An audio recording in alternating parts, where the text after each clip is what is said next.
You're listening to the We Are Libertarians podcast network. Find all of our shows at wearelibertarians.com.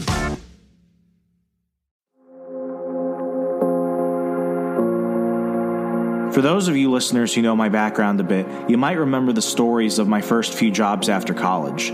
From being a mall cop to selling makeup door to door, I realized that I had skills that were being underutilized and that these minimum wage jobs couldn't support me or last forever. I spent years going through YouTube, reading books, listening to podcasts, and taking enough online courses to reinvent myself as a professional copywriter and digital marketer. Years later, thanks to my side hustles and drive, I've worked with national news outlets, multi-million-dollar tech startups, nonprofits, and celebrities to build their brands and drive sales.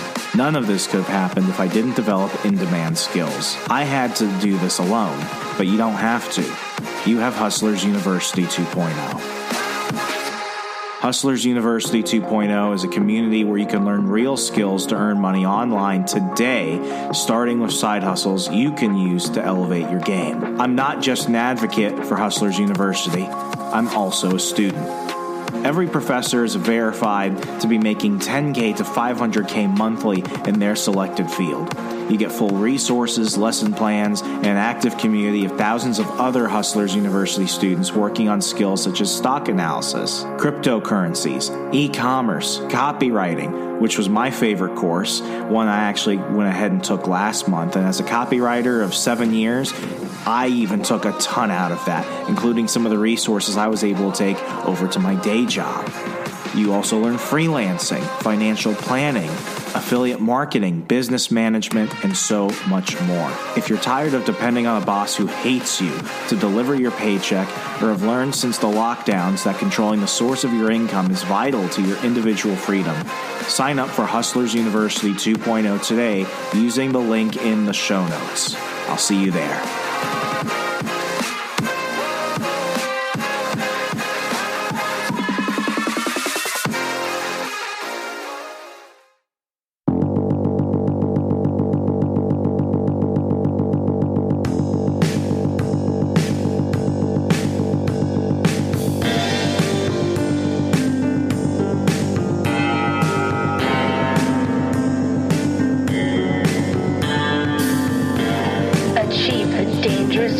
You dream of in your lifetime.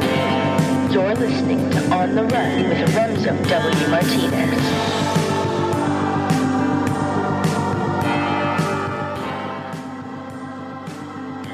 Hello, ladies. Always great to have you on. Hello. Thank you for having us once again. We love that you keep asking us to come back. We're like, we must be doing something right. You're doing something right. I feel like this is the only time I ever get honesty out of my guests. We're recording this 14 days prior to my wedding. I was telling you both a little bit about it, catching you up, as I am so excited. This airs after the fact, so I'm not too worried because she'll have already signed the government contract with me. And it'll be over. But like the topic is marriage. The topic is weddings.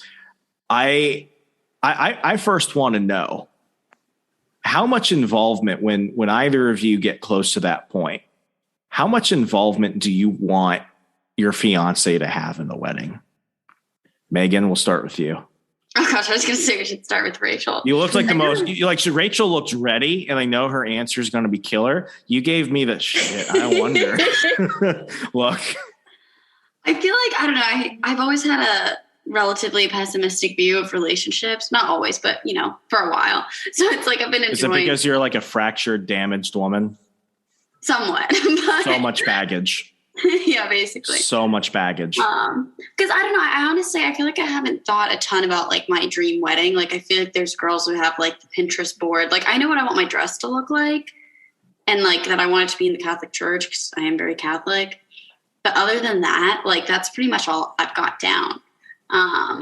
Because I am also kind of like when I am in like in an in love phase of my life. I also am like, let's just elope. Like, I'll just randomly say that to like a guy I'm dating. So I could low-key see myself doing that. But I'm also like, no, I will most likely have, a traditional like wedding. We originally were going to elope. And there's actually like in another life, I know that I eloped. You know what I mean? I feel the same way because I don't like drama and I like the spontaneity of it. There's a site called, and they're not paying for me to say this, It's like elopement.com or elope.com, where basically you give them your budget. You select you answer a few questions where they're like, do you want it to be near a beach or in the desert or something like that? And they go ahead and give you a package. And for like a month after we got engaged, we were looking at a $5,000 package at this resort in the Florida Keys, where it would have included our meals, our room and stay there. It would have covered her makeup and photography. We would have had a person officiate it, would have had a cake, and we would have had someone take photos. It would have been for like 3-4 days, all under $5,000. Wow. And then as I'm thinking, wow, I can pay for this myself and this will be awesome. Then it was like, my family wants me to have a wedding. And I don't want to get into it because God knows this will be the first episode that any of them ever listen to. But long story short, I'm hoping, knock on wood, the wedding that we spent a year planning works out well. I'm very excited to have it. I'm also very excited for it to be over because I look forward more to the marriage than the wedding. But with that being said, we did make a deal, which also came around the time that I moved to Wisconsin, which was, listen, if we're going to do it this way, and understand I'm in a very turbulent phase as I move here and get everything done, you're going to plan everything. And I don't want to be asked to help. And my fiance this entire time has actually kept her side of the bargain. And other than a few things where she was like, I need help with X, I need help with Y, I had really no say in the wedding. And I almost prefer it that way. And it has actually avoided a lot of arguments and everything else. It was one of those things where it's like, oh, he doesn't want to be involved. And it's like, yes, I don't want to be involved. And after that, it was just like, let's just move on and you make the decisions and everything will be fine. I feel like it kind of depends on like the couple's strengths, you know, like if the woman is like a really big like planner and stuff and has like that dream like wedding board, then like that's all you, girl, you know. But I feel like every now and then you'll get like a very feminine male who like wants to do it all. And I mean, you know, I could care. I haven't even seen those guys. I think have your perspective of like, you know, they probably want to say like the food or like the champagne maybe, but other than that, it's like the flowers, all that, like the girl can deal with, you know. I got to say in my suit, and that was it. I feel like you have a good. What? I said, what about you? I feel like you have a good. I was gonna say, for me, my answer would be completely dependent on the person I was marrying and specifically their family. Like, I feel like if I were to marry someone who, let's say, was like an only child and that was like their mom's only chance to plan a wedding, it wouldn't necessarily, like, I feel like I would never really have the groom necessarily directly involved because most guys don't really care. But I can see the future mother-in-law potentially wanting to be more involved or have her son's input in it, just depending on like, you know, like some families, like I personally plan on having a pretty small wedding, but like if I were to marry someone who like culturally preferred to have, you know, like Italians always have huge weddings, or like my family is also Catholic, so they would probably kind of want a big wedding. But it's like if anyone wants a big wedding, they're paying for it because I'm not paying for I'm not going to pay just for, you know, to fly someone's like great aunt who I'll never see again out, or for her. I'm almost upset that COVID is over because I was using it as an excuse for so many things. Oh, sorry, we can't do this, COVID. Oh, sorry, we can't meet up, COVID.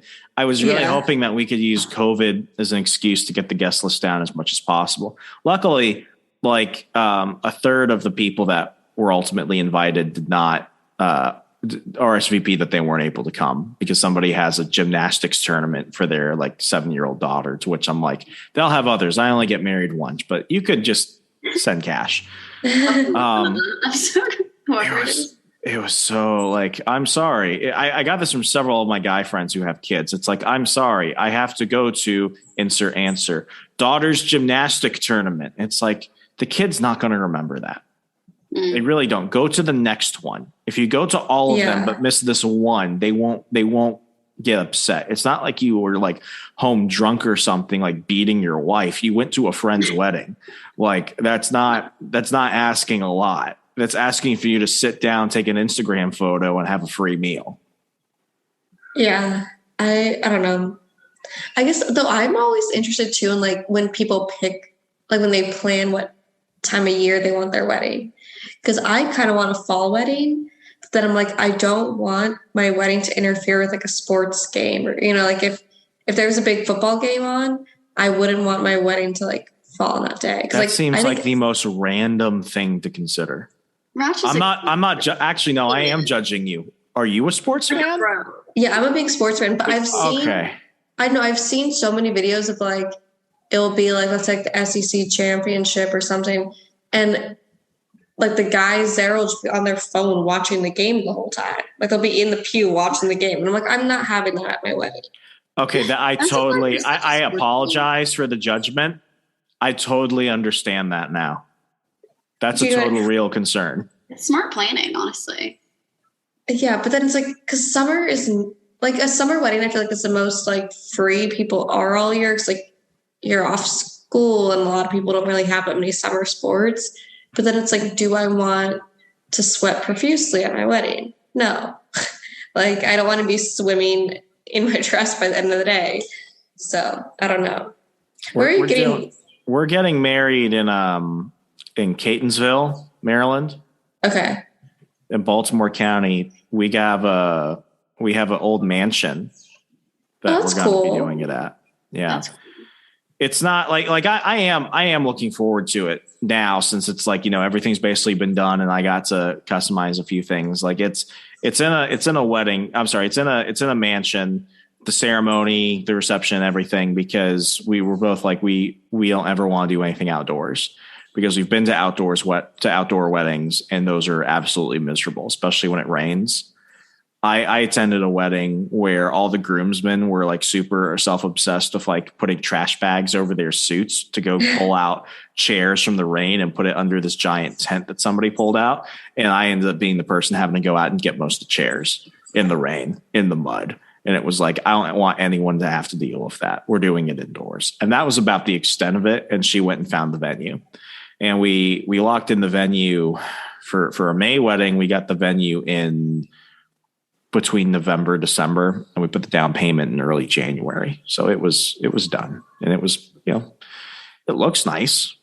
Maryland was the most central place between us. It's so weird that a lot of venues and places, a lot of them are still dealing with like really weird COVID restrictions. And then because a lot of people postponed their weddings, you're going to see more weddings this year through next year than you did the past couple of years, because a lot of people are competing for a very narrow space. Yeah, I have a couple of friends who, what? Oh, no, I was just going to say, you said I wish COVID was still a thing. It's like, I feel like you can still kind of use it as an excuse, because I almost feel like the smaller wedding, like, concept became more the norm during COVID. And so, like, I've always wondered if that trend is going to, like, continue. Like, people will just be like, and just because it's cheaper. I mean, like some of my grandparents, my grandparents aren't coming. And my brother, Ryan, there's a story about my brother. Do you know Sheldon from The Big Bang Theory? Imagine Sheldon if he went to the gym. My brother Ryan is 3 years younger than me. He's a computer science guy, but he's also a gym rat. So he's one of those weird combinations between like hulked out dude and nerd. So there's that. Is he single, Rachel? Yeah, I was going to say, I'm interested. You know what? I will. 3 years younger than you. That's like our age, I think. Basically. I think so. Yeah. Yeah. How are you? 23, 24? I'm 24. 24. Yeah. So you're my brother's age. Ryan, if you're listening, I'll do you a favor after this. But like Ryan, my brother Ryan was going to be one of my groomsmen, and I sent him a text about a month ago. And I'm like, Ryan, I'm sending you the link to your suit. You need to get your suit. And he's like, I'm not coming to your wedding. And I'm like, what? He's like, wait, I see the little texting bubbles.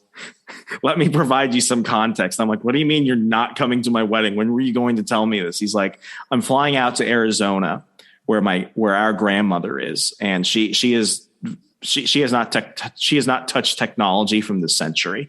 Let's put it that way. And what he's going to do is he's going to go with his laptop and his iPad, and during the actual ceremony and everything, my mom is going to live stream it.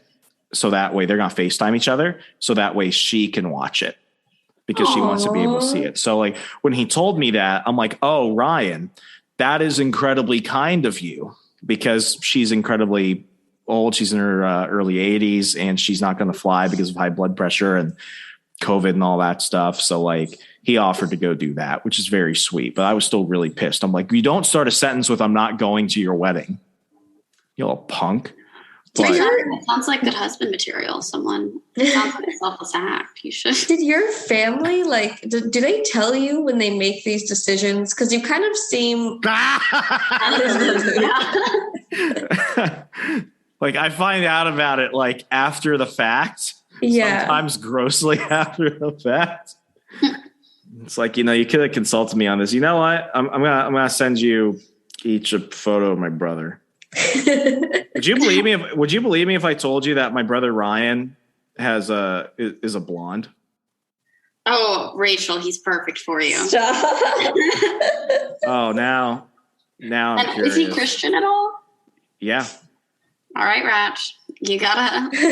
He's getting. I'm ready. Ryan is an award-winning TV producer.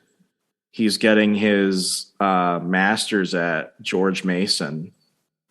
Right That's now. right. Yeah. Okay. I sent a photo to the group text. That's just a photo I grabbed of him. I don't have many of him. He's cute. This happens live, folks. Nothing was planned. A live reaction of. Yeah. Oh, there's a better photo. You know what he kind of looks like? He kind of looks like Eminem, but just because of when he has his haircut like that, he looks like Eminem. When I first saw it, that's the first person I thought of. I was like, interesting. Well, I think it's the fact that he's wearing like a hoodie and it's like black and white. And so to me, it just looks like he looks like Eminem. Yeah, he's got the goth thing going on. He comes out very white when he does that. He's got nice biceps. I'll give him that. I was gonna say his bicep is huge. He's got that's real. Like that's not photoshopped. Like he's a creatine fiend. I take creatine too. I mix it with my greens every day. You guys should swap creatine ideas. I should try that. I want this just happened. Pop a little more. Well, when me and your brother get married, we'll have creatine at the wedding. Perfect. Just little creatine scoops and everything. You'll be fine. No, knowing Ryan, if you met my brother, what would happen is he'd just show up one day and he'd be like, "Hey, this is my wife." We'd be like, "What?" He's like, "Yeah, we just eloped." It's like, "You weren't gonna tell us?" No. That's usually how I find out. Yeah, I mean it's just his personality. It's like you will find out at when he decides you're able to find out. Not like maybe I should give somebody a heads up. Yeah, I could, but no. Amazing. Yeah. So that's Ryan.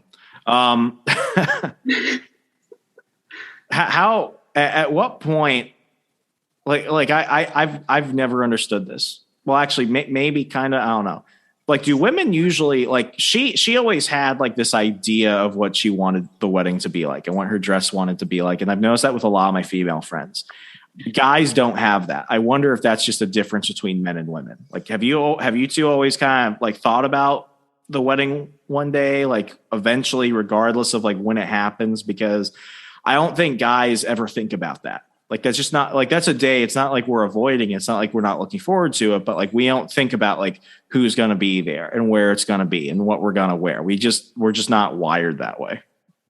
I feel like in general, girls are just more planners. So that's probably part of it. Well, and I would also say, I think a huge part of it is the fact that when you're like younger as a girl, that's just like the movies you watch are like, the princess movies you watch, like they have the big weddings and whatever.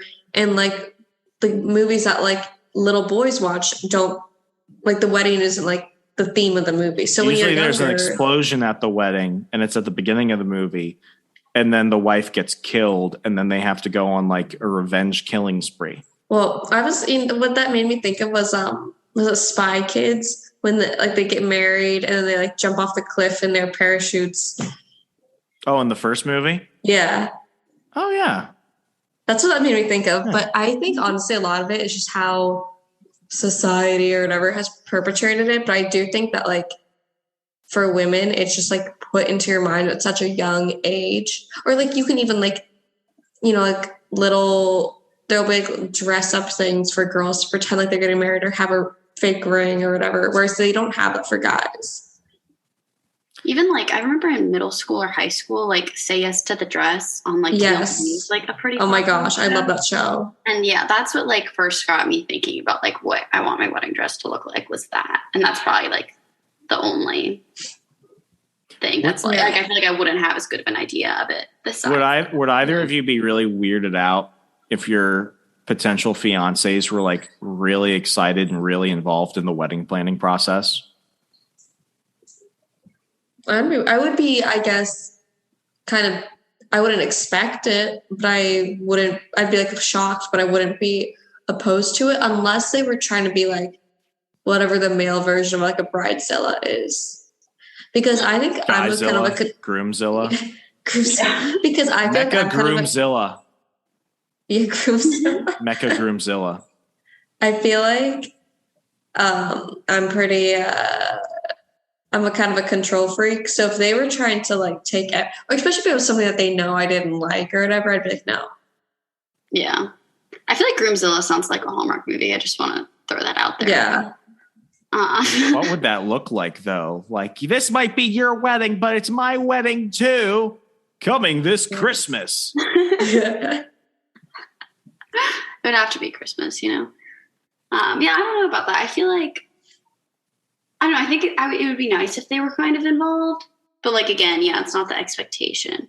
But I wouldn't want them to be like too involved. Like if anything, like I'd want them to be as involved as I am at most. But not I'd want their opinion, but not their like I guess control. Like I'd want them to want to collaborate. Yes. Because I mean that's what marriage is collaboration. Yeah, it's like good practice. It's like preschool.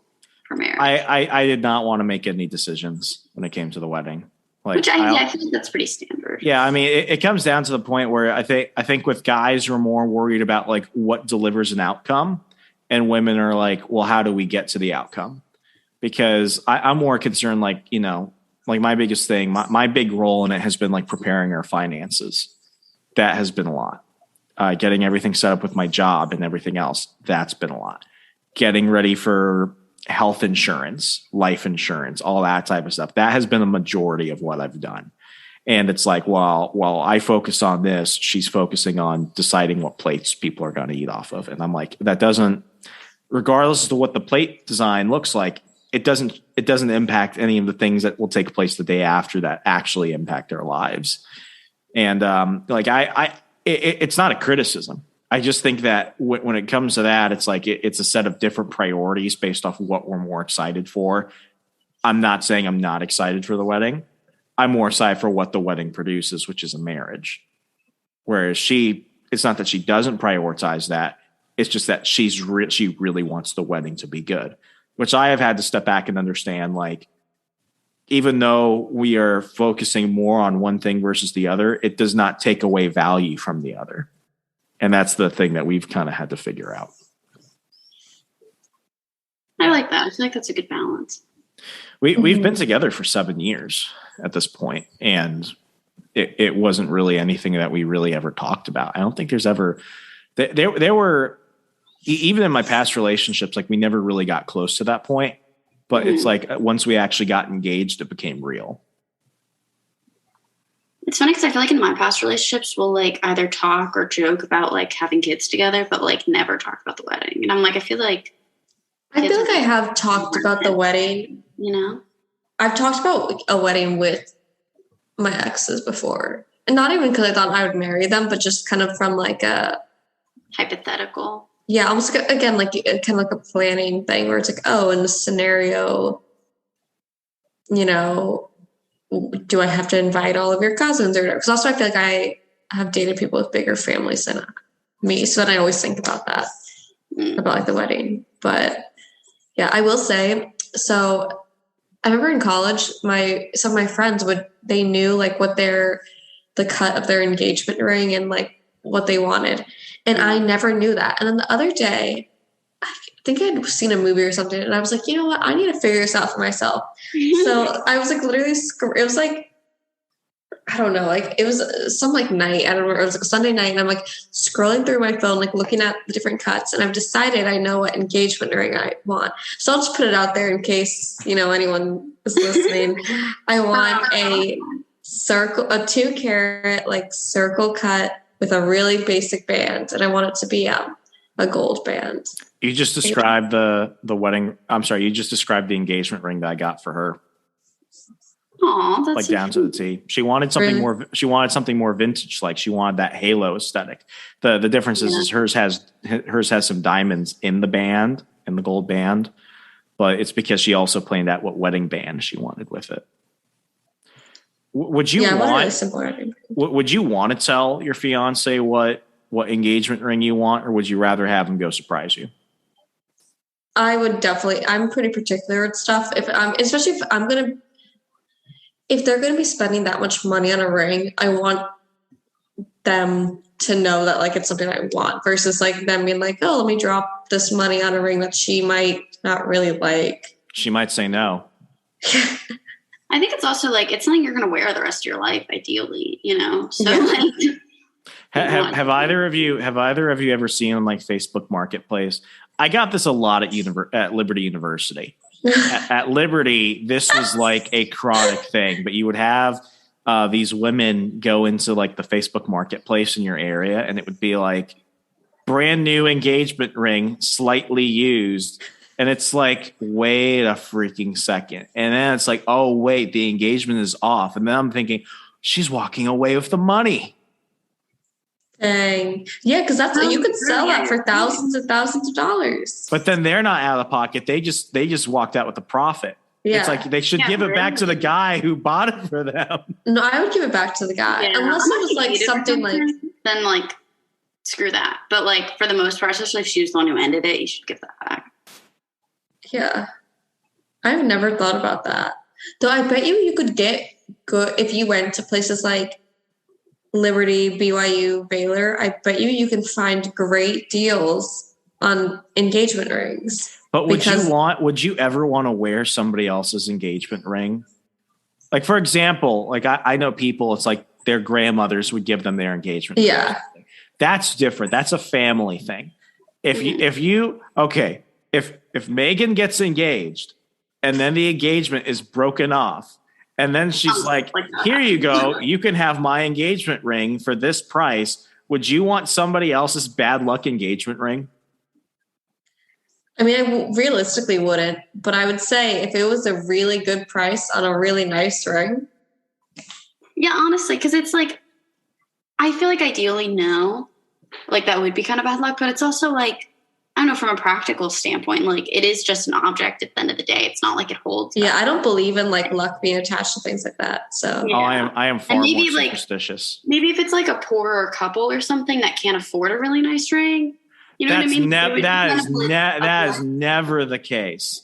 That is never the case. They would sell their dogs before they sell their engagement ring. Wait, that actually is like I like that idea, Megan, of like if you.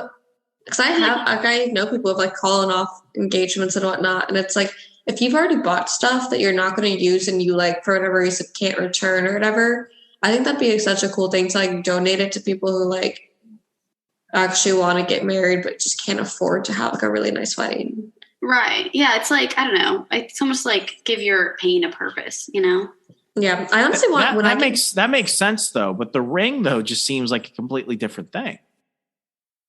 Yeah, I mean, I guess it's kind of odd. I mean, I wouldn't want, like, let's say that did happen, Megan, I wouldn't want her ring. But if it was like a random person on Facebook Marketplace who I had, like, I don't know them, I don't know their life story, then I don't care because then it really is just an object. Versus if it was like, every time I look at my ring, I'm reminded about how Megan called off her engagement. I don't want that. But if it's like, oh, some person in Arkansas shipped me this ring, I'm not going to look at it and be like, I wonder how they're doing, This whole topic actually reminds me of my mom's wedding dress that she like still has. Now my parents are divorced. So it's like, there's been times where she'll be like, oh, like, do you want my old wedding dress? And I'm like, I feel like that's kind of bad luck, Wedding dress, engagement ring. I don't know though. I mean, it is one of those things. I feel like maybe she should just donate it or something. I mean, it's a beautiful dress, but it's, 80s style. Oh, I'm not wearing my mom's dress has the big poofy sleeves. And I'm like, right. Yeah. It's like, it's funny because I actually, we're getting ready to like move out of our like childhood home type thing. Well, I mean, I've moved out, but sell my old home. And so I was there earlier today. My mom had these old dresses from like the 80s and 90s in the closet. And it was funny because they were size 8. And I was like, I'm not a size 8. Like, this won't fit. But I swear they must have, I don't know if people were like I don't know if people were skinnier in like the 80s or something, but like the size 8 like fit me like a size 1. Oh, their sizing was different. It was really interesting because like I actually fit into like a couple of them. But it was one she wore to her bridal shower, and it was like really pretty, like flowers. It did have the big puffy sleeves, but it was kind of fun, honestly. And like, it was aren't like the 80s longer. coming back? Like, there's some 90s fashion that's coming back. I'm like, it's just a matter of time, But I mean, it was such nice quality. I took it back. I was like, can I wear this? Like, she's like, yeah, I'll put some good use out of it. It's like from her bridal shower, I don't think that was like what it was for specifically, but she wore it at her bridal shower. And I was like, I'm gonna wear this to church. Like, let's go. It's actually modest, like that's so hard to find in today's society. Like, have either of you heard of that process for engagement rings where you can take somebody's ashes and compress it into a diamond? I feel like I don't think I'd want that. But that kind of makes me uncomfortable. Well, how do you know that if you buy some engagement ring off of Etsy or Facebook Marketplace, that's not somebody's ashes?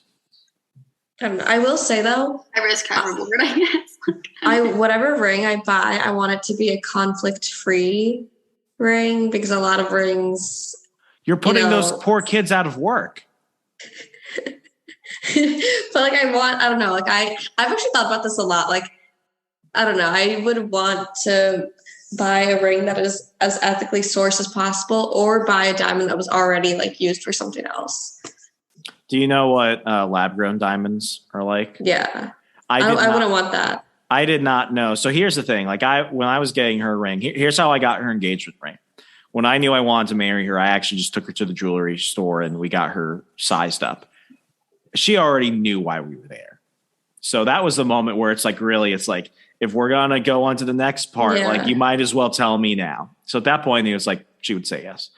Then, like I gave her kind of a budget. I'm like, hey, if we were getting an engagement ring, this is how much I'd be willing to spend. And she actually designed the ring that she wanted within the budget I gave her. It was actually under budget. So I was like, you can go higher a little bit.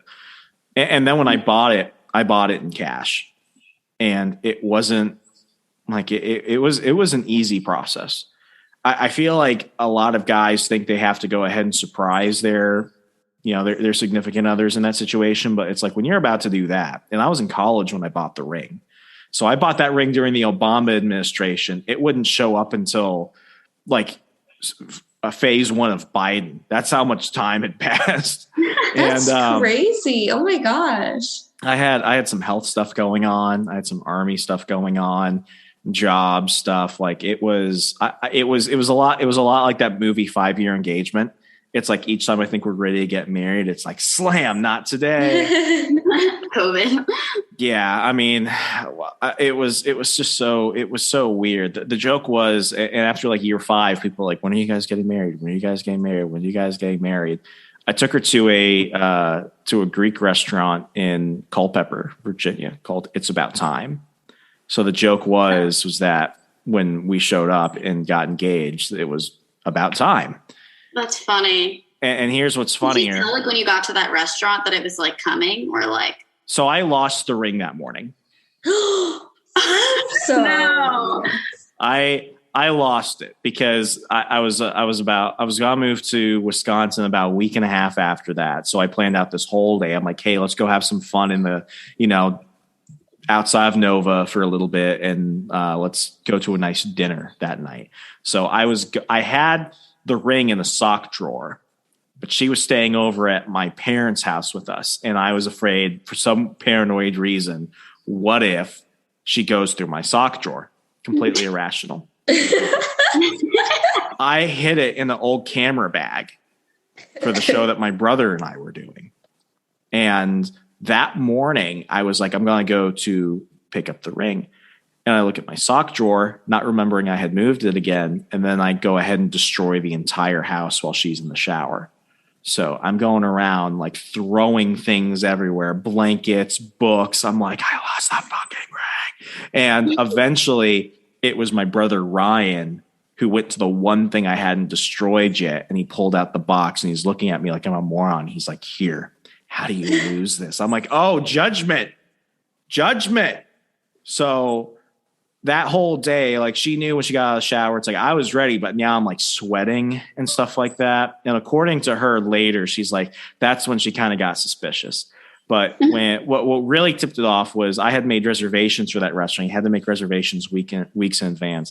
I had made reservations for that restaurant. So when we finally got there around that time, we walked in. I don't know how the guy knew who I was. So a little bit of context. I was kind of known around the Culpeper area because I filmed a documentary there. And I did a lot of stuff. And I was actually in the local paper when we did our TV show together. So people in town kind of know who I am.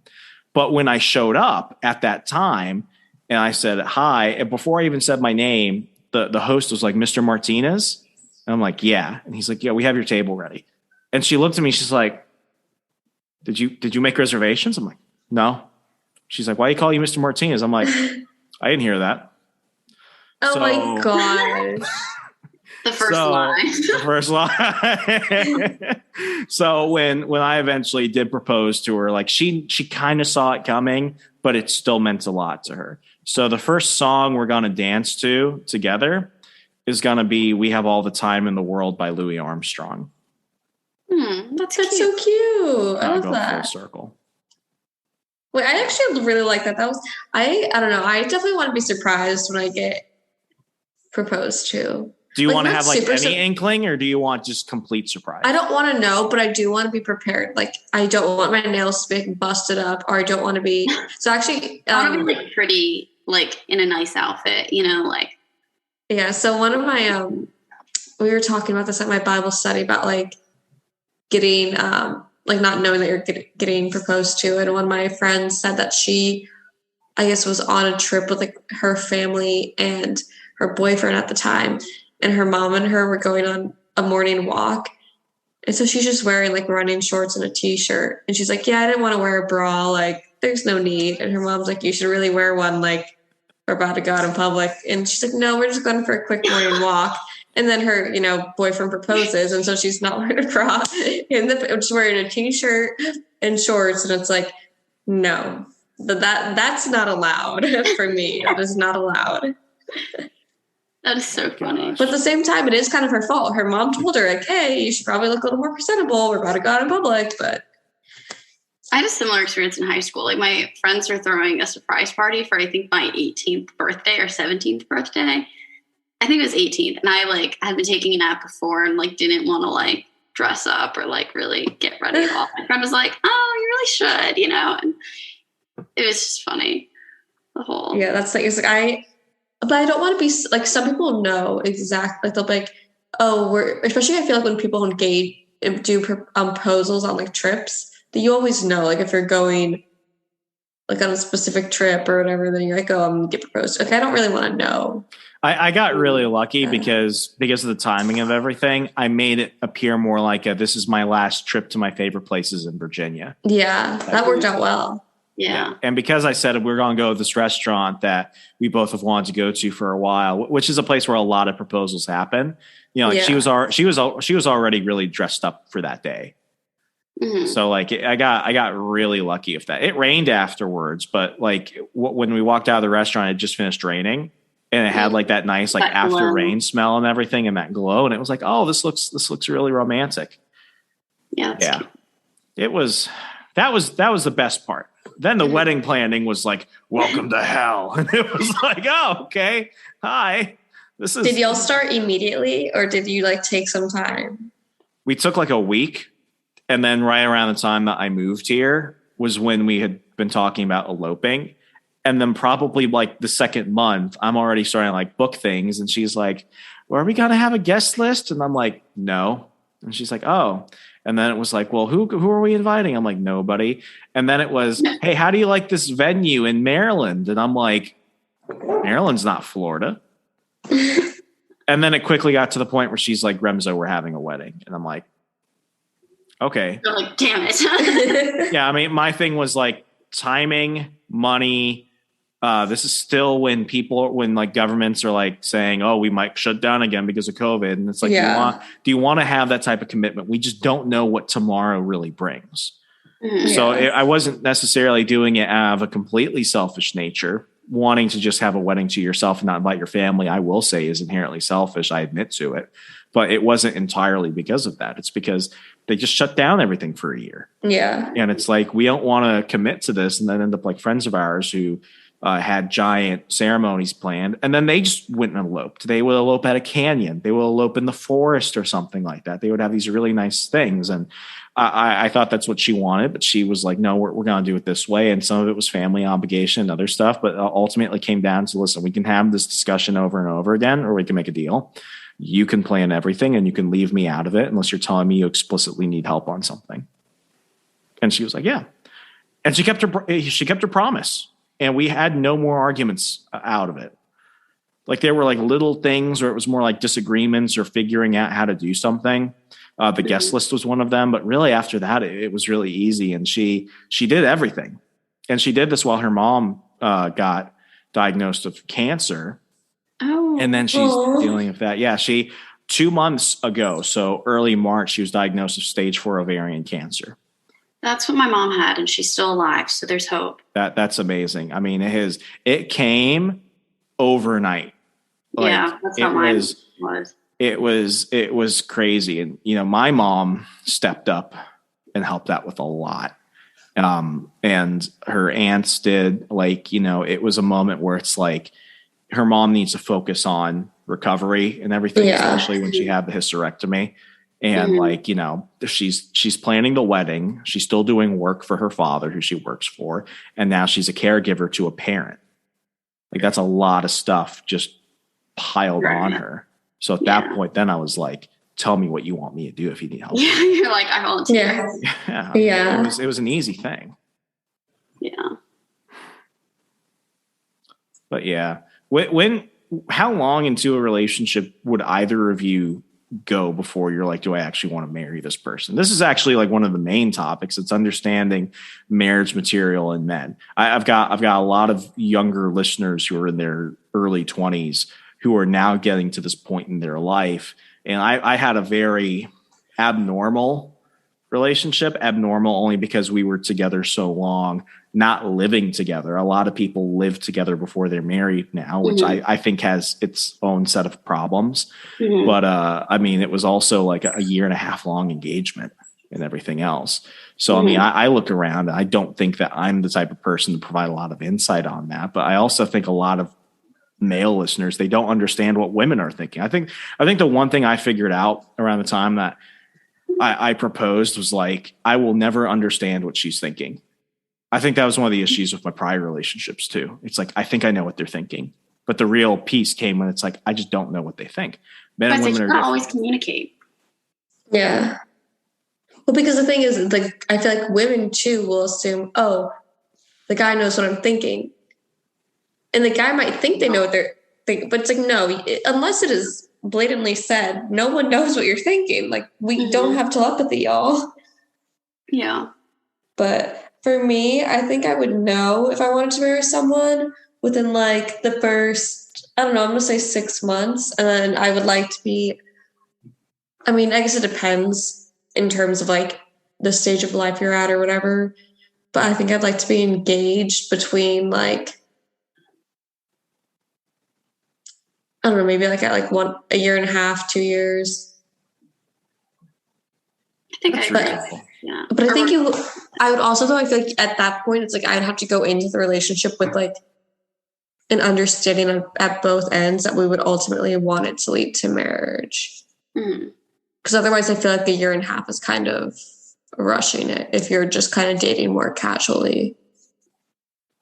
But now that, I don't know, I feel like the older you get, you have to be more intentional with those things where it's like, there are certain people I wouldn't date now that I would have dated at 19. Mm-hmm. Is it like separating them between like, you know, dating, having fun scenario versus I could actually marry this person type scenario? Yeah, or just like I feel like when you're younger too, you might be with someone, and this is something we just call myself out, where you know it's not going to work out long run, but you're like, we can just date and maybe it will work out.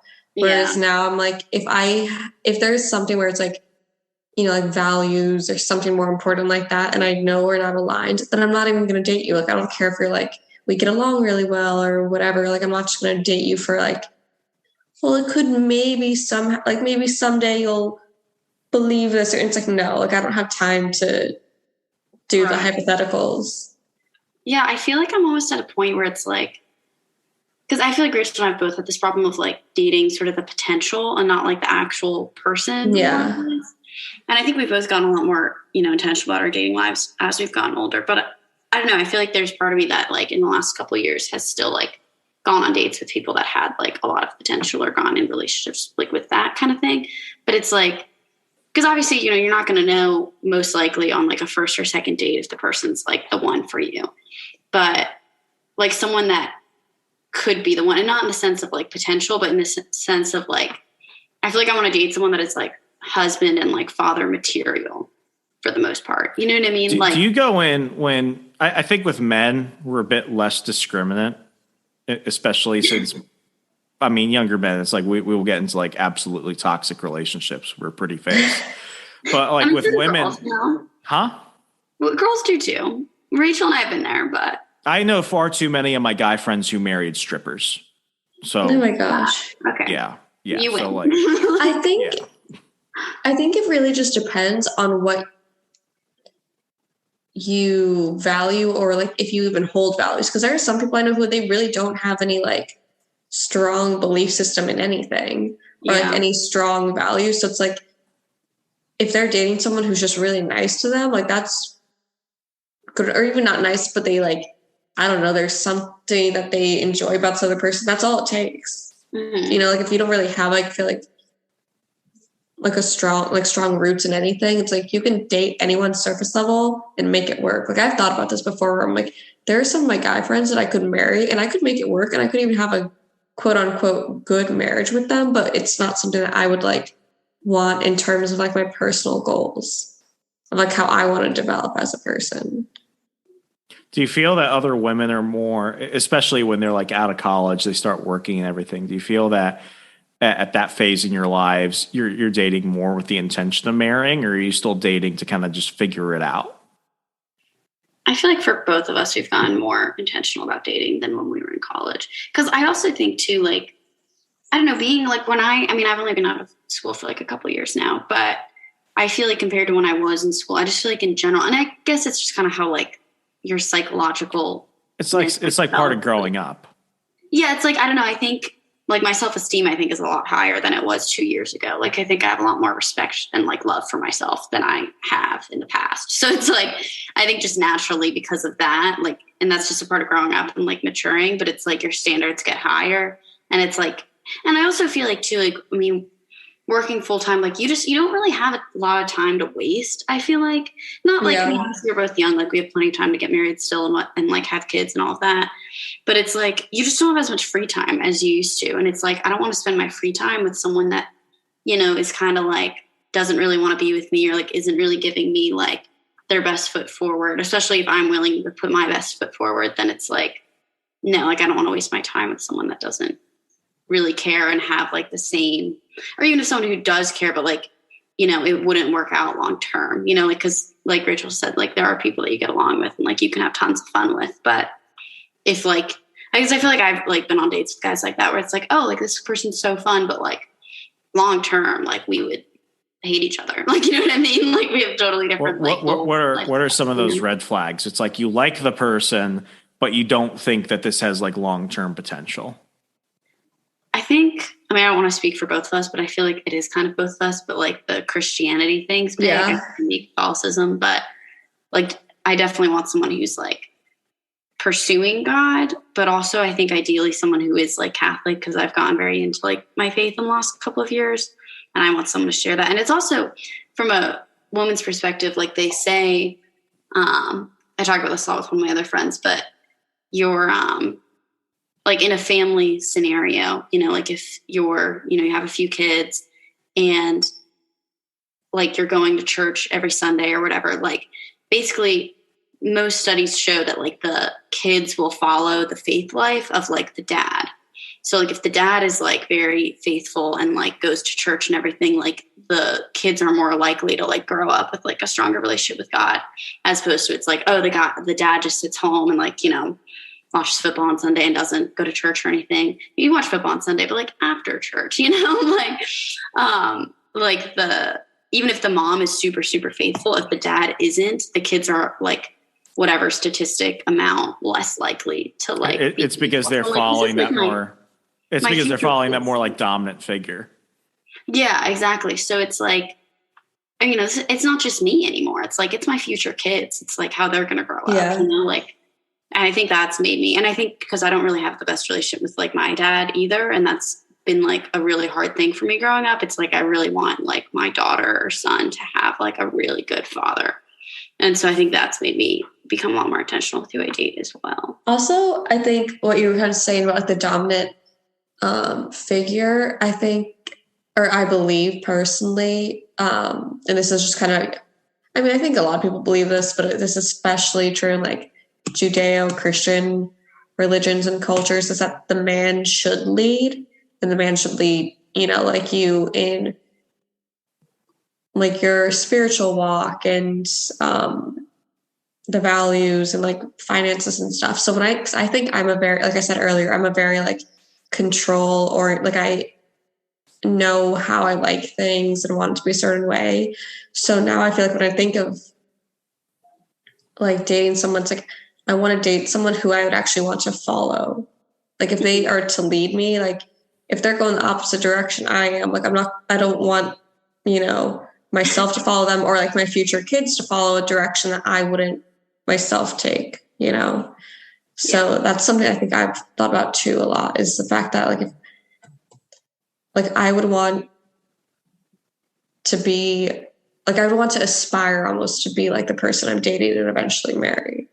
Mm-hmm. And I feel like if I was like, oh, I think not that I'm like better, but if I were to think like, oh, I'm harder working than the person I'm dating, I feel like that's kind of a red flag.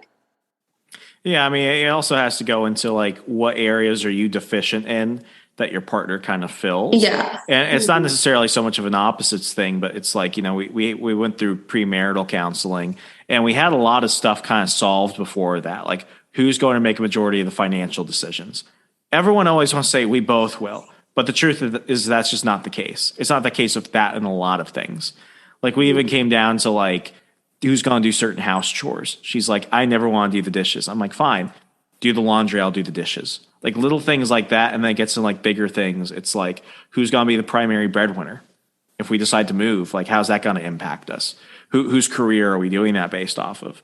I feel like a lot of young couples, and by young I mean like they were like not even like 20. And Liberty University, I always use as like the worst example of that. These college freshmen go ahead and get married, and then they're not only responsible for like another human being, but then the massive student debt, and they went from holding hands to now handling a mortgage together. And it's like you didn't anticipate these things. You don't know each other enough to make those decisions. At what point do you think you'd feel comfortable with a person to think like this person is actually somebody who I hope proposes to me? Like, have any of you been in that situation where it's not just like, yeah, I'm assuming, but it's like you love the person you're with, but then it's also like, I love them, but are they capable? Because I feel like that's the big thing, because a lot of people, it's like they fall in love and then they use that to excuse a lot of other things. Like, is this person really capable? Is this person like a functioning adult? I know too many people, sadly, who got divorced or their marriages are just horrible because like, I love this person, but I hate them. And it's like, well, that's kind of freaking weird. Toxic, but yeah, we've been there. For me, I think it would go back to faith for sure. And also I think their family, and not necessarily their family, but like, I guess like how they interact with their family. If it's like, or even just how they interact with other people as well. Like I would, even if like, let's say you like someone a lot or you even love them, but like they, have drama with every single person, or like there's so much drama with their family. Like I don't want to like marry into that. Because I think there are a lot of cases where it's like, what is it called? Like almost like Bonnie and Clyde, like us against the world. Like we don't have to be like friends with anyone or whatever. And like people kind of go down that. And it's like, I don't want to do that. Like I want to be in a good community. And even the same like with their friends. Like I think like being around them in their like natural, I guess, environments is really important. And that's how you can kind of tell like, okay, so something that I would want like my life to look like. But it's like if you go out with their friends and you're like, oh, your friends are like terrible people, like do I really want to get involved in this? What about in-laws? If you really wanted to marry somebody but their family was just fucking crazy, would that be a deal breaker? It depends. It depends how, because there are some families that I mean are like actually crazy, like are going to try to sue you or whatever, or, try to take your money and stuff like that. And if it was something like that, then I would say no. Maybe. Unless it was like we can get married, but you have to like cut off all ties or whatever, because I do obviously believe in grace and trying to do whatever. But at the same time, it's like, I wouldn't want to start my marriage off like already like fighting with their family. Because it's also like at that point, if you're like, let's say not really homies with their family, then their family is just like rooting for you guys to fail. Like they're never going to actually like help you out. Like let's say you needed like later in life when you have kids, you need someone to like watch them for the weekend. If you and your like mother-in-law hate each other, your mother-in-law is not going to watch your kid, or she will, and she'll be like, oh, your mom's like blah blah blah and terrible and don't listen to your mom. So it's like you want to have that relationship with their family that's like healthy, because I think if you have an unhealthy relationship with their family, you're going to have an unhealthy relationship between the two of you. Yeah, I think a big factor in that is definitely like just boundaries and like being on the same page with those boundaries. I think because as I like said earlier, my parents were divorced, so I don't really come from like your basic conservative family style, I guess, in that regard. And so for a while I was like, well, I really want to marry into like a good family and whatnot, which I think ideally, like I do, like, it'd be nice if my husband's like parents were still together and like, had that. But at the same time, because it's not something that I'm able to bring to the table, I feel like it's unfair for me to expect that. And I have like, the last guy I dated, like his parents were divorced. And in a way it was kind of nice because we had that in common. Like we could understand each other in that regard. So, that's one of those things I'm just kind of like leaving to God as far as like marrying into a good family or not. But either way, I think it's just important to have like healthy boundaries with like, because even if, maybe they do come from a great family, like does that mean they're going to help raise the grandkids, or like, what's that going to look like? Like, are we going to visit them for like which holidays? I feel like having those conversations probably early on in like the engagement process, at least, or like, like the latest, or like when you're getting ready to get engaged, kind of having those conversations, I think is important. And like, I guess just being like open and transparent about all of those things. If that makes sense. That makes total sense. I mean, you both bring up a lot of points that's like, I understand that. And I know that now. And it's more like, I wish I had known this a year ago, 2 years ago, 3 years ago, 5 years ago, even. I guess we're doing something right. Something right. I mean, it's really weird because nobody coaches you through this stuff. Mm-hmm. Nobody really does that. And it's never until you get to the end of the journey in one chapter of your life where you're like, oh, like, those things I didn't think were that important are actually pretty important. And those things I really should have considered, I wish I had given them more attention.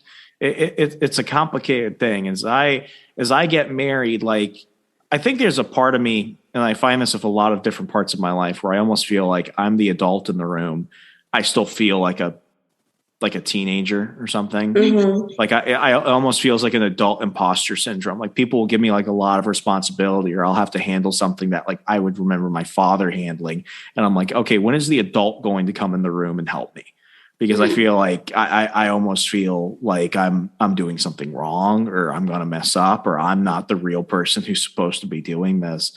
Like it was very real when I proposed to her, but now it's like being within 2 weeks. It's like, oh my gosh, like I'm actually getting married. And I mean, we had the children discussion. Like we both want to have children one day. And, I feel like some people are like, oh, you should have it within your first year. You should grow a big family as fast as possible. It's like, like I think when I get to that point, I think then I will be like, okay, like I'm kind of ready for this. It's one of those things where it's like, you don't feel that you're prepared for something until you get there. And for me right now, it's like, while I've known I've been getting ready. While I know I've been getting ready for the wedding, bam, I did it. It's like now it's like, as I actually am witnessing this, it's like, oh, like it's not something that's going to happen in abstract in the future. It's happening in 2 weeks. And, I'm nervous because it's like, wow, this is real. I'm excited because like, wow, I've really wanted this. And it's also scary because it's like, oh, now the repercussions for a lot of the decisions, it's not just me anymore. I'm responsible for another person, and another person's responsible for me. And, it's like, I don't think, sometimes I wonder if my parents ever felt the same way. But then it's like, I'm wondering about that. And it's like, I have a feeling that everybody kind of gets to that point with many things. Yeah, I think that's good to like approach it from like a serious standpoint and like a logical standpoint versus just like, oh, we're going to get married and it's going to be so much fun or whatever, to like think of like, what does it actually mean? Because I feel like a lot of people do kind of like feel the pressure to get married and like kind of rush into things, but it's like you have to kind of know, I guess, or not, you don't have to know, but it's like, you should kind of be like cognizant of like what you're actually signing up for. So yeah, I think a lot of people, and like, I mean, the divorce rate's literally like, it's like a coin flip, it's like 50-50, I think, or close to that. And I think it's because a lot of people just don't take marriage that seriously. It's like, oh, we date, we live together, we're fine, everything's like hunky dory. And it's like, okay, that's not like the same as marriage. Like, yeah. I also think though, I will say, at least my opinions on the divorce rate are very like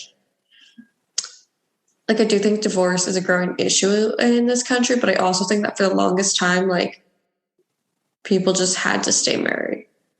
Like they didn't, like as a woman, your husband could literally beat you to a pulp every night in like, the 1900s, but you couldn't really, like, let's say you didn't have a job or you didn't have a degree to go get a job. Like when like marriage for a while was really just like economic stability for a woman. Yeah. And child rearing. So I think now that, and they actually say that there is a correlation between women's salaries going up and the divorce rate. That as women are more independent, but anyways. Do you think that's why some women are also putting off marriage until they're older? Yeah, definitely. Yeah, because I think for the longest time, I was like, women didn't really feel like they had the potential of having a career. So it's kind of like, oh, well, I have to get married and have kids right away. Like, because that kind of was their career, was having kids. And like that was kind of success for a woman. And now that has changed. Like women can have obviously very good careers and whatever. And there are plenty of women who now don't want to have kids because they like what they're doing. Like I know a couple of people who are married and they don't want kids. They don't see it in their future. I mean, obviously, like, and they always say that it usually changes for a woman eventually, like, hormonally you just start wanting kids. But some people I just think I don't know, I think there's, like, it's hard to look at one statistic and try to make judgments based off it when it's dependent on so many other things. And I think our culture has changed so much in, like, years, like you were saying. I had somebody tell me, they were like, how old are you? And I was like, I'm 27. And they were like, you're getting married at 27? And I thought they were going to say, oh, you're old, you're too, like, oh, you didn't get married young. You're doing something wrong. Because for a lot of where I've grown up, it's like you get married young. Like my parents were in their early 20s when they got married. I thought I was going to get, oh, you're so old. And instead it was like, oh, you're so young. And I'm like, Actually, no. Let me reverse that. I thought they were going to tell me, oh, I'm too young to be getting married. Instead, they were like, oh, you're so much older though. Like, are you sure you want to get married? I'm like, I'm so much older. It's like, are you saying that if I missed a certain point in my life, I shouldn't get married? Like, I know people in their 40s and 50s who are getting remarried or married for the first time. It's so weird. It's like when I've been to some other countries, it's like you find very young couples. And I even see this throughout the United States. I don't see, like, back home, back in Northern Virginia, I don't see a lot of young married couples in their 20s. I'm not saying they don't exist. Move to Alabama. You'll see a lot of them. Alabama, they're everywhere. Alabama, they get married by homecoming. Yeah, true. I tell people when they ask me how old I am, I say I'm an East Coast 24, which means I'm like, it's different. It's different. It's like I'm basically in my mid 30s. Yeah. Fun fact is 29 is statistically the best age to get married in terms of it has the lowest divorce rate. I was going to bring that up because I remember you telling me that. My fiance is 30, so I guess that works out for one of us. I think it's also for the longest time. And again, this is just with how culture and even like physiology and stuff has changed. Like women could only really have kids up until their early 30s. But now you see women who are in their 40s having perfectly healthy babies. And that was not really as much of a thing back then. Like older medicine really couldn't support that. But now it's like, because you can, not a lot of women, but I would say some women can literally have children at like 45. That like completely extends that like marriage timeline. So you used to be like, oh my gosh, I have to get married so that I can have kids at 30 before my first like egg drop or whatever. And it's like now because of modern medicine and stuff, or even just like for me, I know I want to have kids, but also adopt. So it's like, if I miss my, baby having period, it's fine because I still want to adopt anyways. You want to have an existential crisis? I do. Do you? No. So here's something that will keep you up at night. I feel like I have to share it because it's the only way I could prepare people for it. I'm scared. I've actually wondered about, like, if we wait a few years to have children, if, let's say, because I don't want to have kids my first year, I want to have kids my second year. It's like we've been living separately, dating for 7 years through all this stuff. It's like, let's enjoy, like, this is the most amount of time we're really going to have together. Like, let's enjoy it. Let's go do some stuff. And I started thinking, it's like, okay, if let's say I have a kid by 30 and she'll be 33 at that point, realistically, by the time that kid is a teenager, I'll be closer to 50 than he will be to 20. And then by the time he's around 30 and really making strides in his life, I'll be 60. And then by the time he's likely to have grandchildren or anything, I'll be probably in my 70s. And this is assuming I don't get like hit by a meteor or something. And as I really started thinking about that, I'm like, oh my God, every year I don't have children is a year less I will have with them. It's a year less of their lives I will watch. And as I started thinking about that, I'm like, holy shit.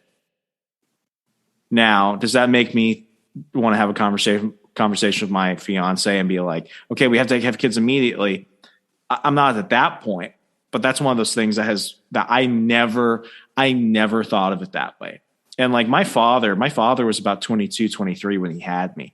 I have a very young dad. When people put my father next to me, they think that we're brothers. It's pretty crazy. And he still looks pretty young too. Like he's 53. He's like 52, but he looks like a man in his mid 40s. Like, I am very happy because I remember going like parent teacher conferences in the Northern Virginia area, like when my parents would go, and my parents would be like, we were the youngest people in that room by like 20 years. And these are people like in their mid 50s, early 60s who have teenagers. And it's like, my dad one time was like, I can't imagine being an old father, not capable of doing things with my son. And as I've gotten to this point where now I'm really starting to think about it, it's like, oh my God, like, do I want to be the old dad? Like, what is it to have? And I talk about it on the show all the time. It's a finance show. It's a personal empowerment show about how to live a freer life and everything. It's like, My goal is like, I want to be financially independent and basically semi-retired by the time I'm in my late 40s, because my thing is like, if I want to have a child, I want to dedicate my entire life to that child. I want to just put them in school for 12 years and then say bye to them and hope that they don't become communists or something.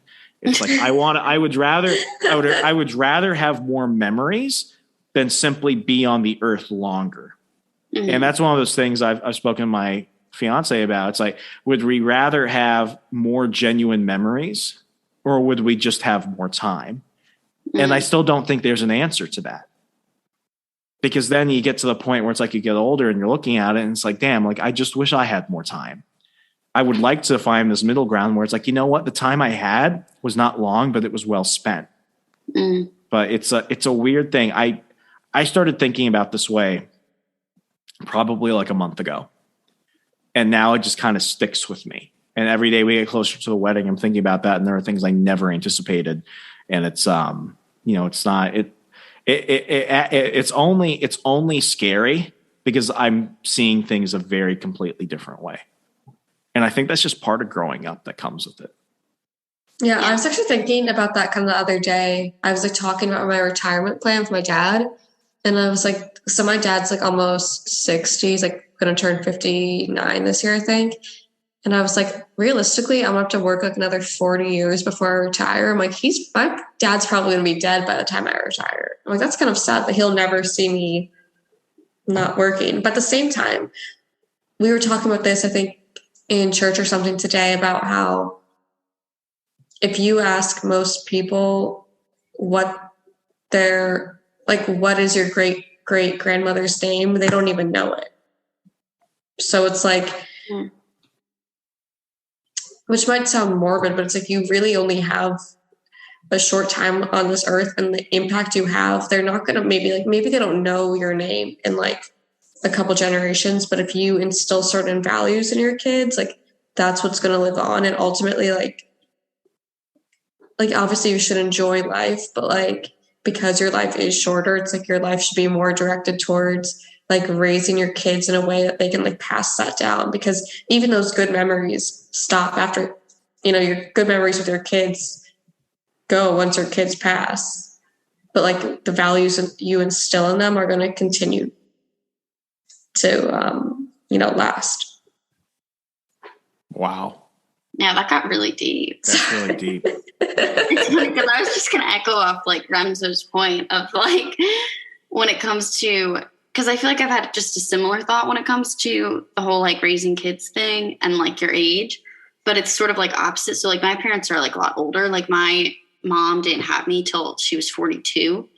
So my mom, like it's kind of dawned on me. I mean, she looks super young, but it's like within the next like 5 to 10 years, my mom will be in her 70s. And I'm like, that's just like crazy to me because, she doesn't look it, she doesn't act it, but it's like 70 just seems like old to me. You know what I mean? And so I've thought about that in terms of like, I don't feel like I'm ready to like get married right now or like today, obviously, but, if I want to have kids and I want her to like, I don't know, because I feel like for a while I was like, oh, well, my parents are old. Like they're not going to have like, chances are like they're not really going to get to know my kids very well, which is like sad.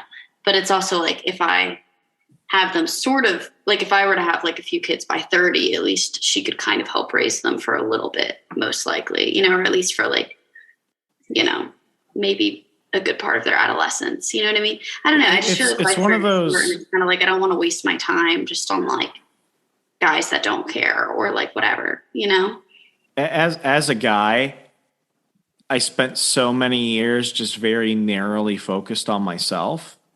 And I'm not saying that in like an excessive way, like, oh, I don't give a shit about anyone else. I'm just focusing on me. It's a really weird thing when it's like you only think about how does this affect me? How do I deal with this? What do I want to do? Then you bring in somebody else, you bring in a wife, you bring in a husband, you start putting somebody else to that. And then once you really accept the fact that now you are inheriting all the great things and all the terrible things about another person and you accept them despite all the bad things, then you start thinking, oh, well, now my life really isn't just about me. And it's one of those things where it's like, I thought I would be really thinking a lot about just the two of us, which I have. But now it changes my relationship with everyone around me, because now it means, now I have to split the holidays with my family. Mm-hmm. I don't get to just say we're going to only spend it with my family now. Now it's like, like things like that doesn't seem very extreme. But when I was like, I'm going to have to pick Christmas or Thanksgiving, it's like part of me is like, well, why can't I just have both? And it's like, that's not how it works anymore. And it's not that you're just like, like all happiness dies, but it's like, this is the compromise for that. And then once you kind of figure out your relationship with, your spouse on that, then that really does. I mean, like I've been thinking more about my parents. It's like, what's my relationship with my parents going to be like? Will it be better? Will it be worse? I don't know. I hope it's better. But like, it's one of those things where it's like, why am I having these thoughts? I feel like I'm in a good place now. And I feel like this little talk therapy between the three of us is really I was literally just thinking, I was That's like marriage counseling kind of. It's like, I think in its own regard. Yeah, I feel like and like kind of to go off what you said, Remso, I think it's honestly just like looking at marriage as like, it just is a new chapter. It's not like, oh, we finally made it. We crossed the finish line. Like we're married now. Like a lot of people think that. And it's like, it has like its whole, it's really just the first chapter. Yeah, it's the first chapter. It's like you have all these cool things to look forward to, and then you do have like those hard discussions or those like confusing things, but it's still so exciting that it's new and that, you have someone to do it with. Like I think that's kind of the beautiful part of marriage is that there's so much like mess in it, but you have someone who you love to like work through that mess with you. Mm-hmm. It's funny when you were saying that about like the holidays and whatnot, it made me, this probably isn't that encouraging. So I'm hesitant to say, because I feel like Rachel just provided some nice inspiration, but you're going to bring it down a notch, aren't you? It reminded me of this saying that was like, marriage is never getting to do what you want anymore or something. But I feel like the thing is though, is if you're with the right person who like is, equal to you in the sense of like, you're both bringing your best to the table. You know what I mean? Like they're not going to get to do everything they want either. You know what I mean? Like it's sacrifice. Like ideally you're both sacrificing for each other. And like, there's compromise there. It's not just like a one-way show, Yeah. No, you're completely right. Well, ladies, we've gone well over time. I appreciate you both just hearing me have my existential crisis for the past hour. I appreciate you both as always. If people want to go ahead, follow you, harass you, all that stuff as usual online, how could they do so? Well, we are on Maybe Instagram. Not harassing. I don't know why I threw that out there. Okay. Yeah, please don't bully us. Yeah, I feel like as a whole, honestly, our podcast has kind of been on a break just because Rachel's been super busy with grad school and I was moving. And at first I was like, are you just going to blame me? Ryan is in grad school. Ryan's in grad school. Oh, okay, Ryan, yeah. Rachel, RR, I like it, Oh my God. We were kind of, because I was moving and stuff too, and I truly have just been learning how to function as an adult. She's learning like grad school classes, and I'm like, how do I like? How are we gonna make this relationship work? But hopefully we'll get a little more active over the summer as things kind of chill out. But we are on Instagram at Peachy Patriots and Spotify, Apple Podcasts, whatever the other ones are, wherever you have podcasts, we're most likely there. Again, at Peachy Patriots. We've got a nice little cover photo of us and Peachy branding, so you can't miss it. But yeah. Thank you so much for having us, Remso, and have fun at your wedding. That's so exciting. Thank you both so much. Yes, best of luck in the marriage world. Let us know how it is, because we're going to St. Augustine, Florida for the honeymoon. That's the part where I'm really excited. But, yeah. Well, ladies, thank you so much for joining the program. Folks, I hope you found some insight and a little bit of entertainment in this episode. If you enjoy conversations like this and more, please do me a quick favor. Go across Al Gore's amazing internet to your favorite podcatcher, Apple Podcasts, Google Play, Stitcher, Spotify. You know where you're listening to it. And if you haven't already, take 5 seconds and leave a 5-star rating and review. It costs you nothing, but it means everything to me. And I'll be back next week, as usual. Remso W. Martinez. Be safe, be good. Good night.